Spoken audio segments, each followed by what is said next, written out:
Starting from today, I'm making a new routine. I'm going to practice boxing. My goal is to be able to move like this guy. And I'll show you how much I've progressed since the first day until the last day. Stay tuned. Always start my session with warm-up. Dynamic warm-up is the best option because Glenn here in this video told me it is better to do so. On the second day and so on, it will be the same routine. I've shown you my day-by-day progression on TikTok by showing you my mistakes, and in YouTube I'ma just show you the first and last day comparison and tell you what do I feel at the end of this video. Day 7. Each week I'm going to do the combination of the things I learned for a whole week and compare my first day into the 7th and see if I can spot any difference and I can see if my work is progressing or not. Here's the real-time comparison. Step in and jab. Nothing crazy about this movement. Go at your own pace. Remember punching 8 to dig. Staying low to the ground, keeping some width in that rear leg. Try not to let your base get too wide. The tricky part here will only be the head movement. I found hardship on the first day. Where your head goes. Moving your head off the center line as you throw these jabs. 3 seconds, you got the drop step. Go. Step back and cross as the second movement. I need to move my hip and my back leg to improve or to deal more power.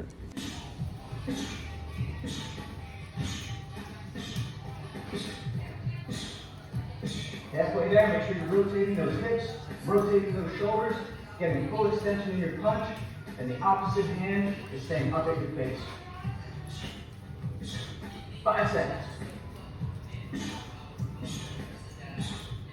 Step left and step right as the third. Well, the hardship here is to synchronize the hand and the foot movement.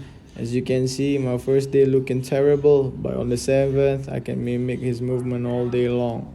You're rotating those hips and shoulders, full extension, A to D, and D to A. Remember, as the foot hits the ground, that's when the punch should be at full extension. We got 5 more seconds, and then we're going boxer's bounce. And go. The fourth will be boxer's bounce. There's no hardship in this movement. Basically like jump roping, and I've been doing jump rope since 3 years ago. So as you can see, even in my first day, I can do this no problem. Remember, stay low to the ground. Your feet should only come high enough that you can slip a piece of paper on there.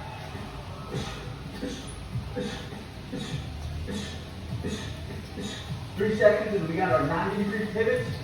And the last will be pivot and hook, or you may call it check hook. Yeah, this particular movement is the hardest among them all. Even on the 7th day, I still feel like I'm lacking power in my shots.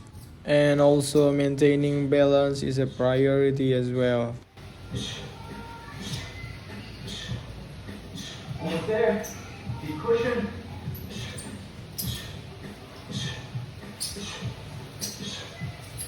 Good, now we're going to switch. In the 7th day part, I'm moving the plane so you can see Shane's movement clearly, and you can see my form is either right or wrong. And that's all I gotta say until the end of this session. You still can find many mistakes on my first day, but no mistakes on my 7th. I made a conclusion at the end of the video. You can skip this part if you wanted to, or you can change your playback speed. To the drop step. So left foot steps back, left hand with a straight punch down the side.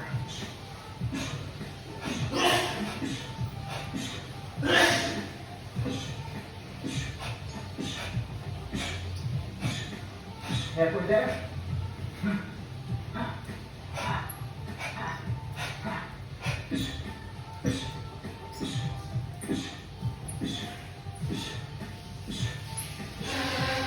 Good, stepping out to the right with the jab, then the cross, then we step out to the left with the cross, and then the jab.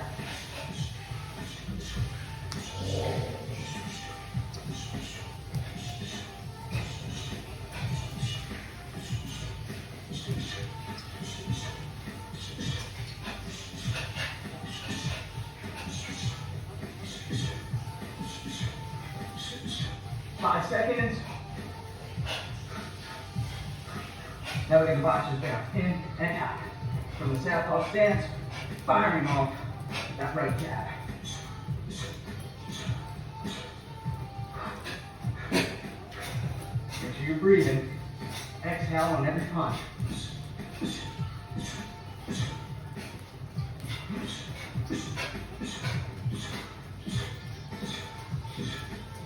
5 seconds. And then we got our 90-degree pivots from the southpaw, and we're now going counterclockwise.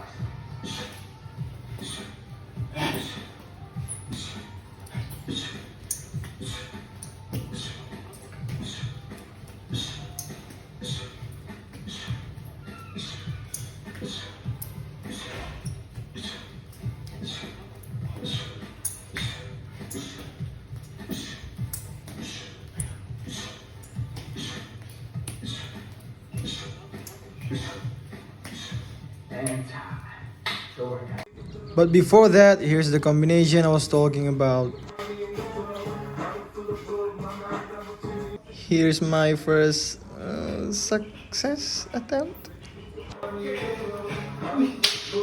And after that, in my opinion, it keeps getting better day by day. More faster, more power, more balance, more everything. Adding shadow box at the end. Ooh, this part is here. I need to train.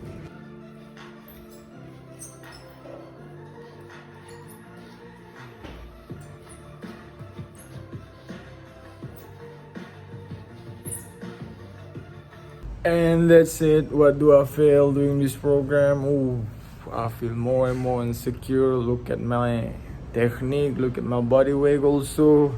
But I believe insecurities are things to be hidden. If possible, you can upgrade or you can change that insecurities into benefit. It makes your motivation higher. Yeah, it depends on what perspective do you have about those insecurities. That's it. Might do this often, maybe with another program, another following along. But I am interested in practicing shadow boxing, man. I want my movement to be more fluent, to be more agile, more power. Yeah, I recommend you doing this because martial arts are an important thing right now. You need to learn. People are being an asshole these days. It makes you more confident, and yeah, at least you have self-defense. Maybe in some situation you must use your fist, like they won't negotiate, they just charge on you, and at least you have self-defense. Especially boxing, if you hit the right spot, you can one hit and knock them out cold. That's why I'm interested in learning boxing. And also the reason is being, in street fight, we rarely use leg because the ground will be slippery or something, and our trouser may be too tight, but our hand is always free. So yeah, that's why I learned boxing in the first place. Alright, see you on the next program. Comment what you think about below. Also, don't forget I make TikTok version, link in the description.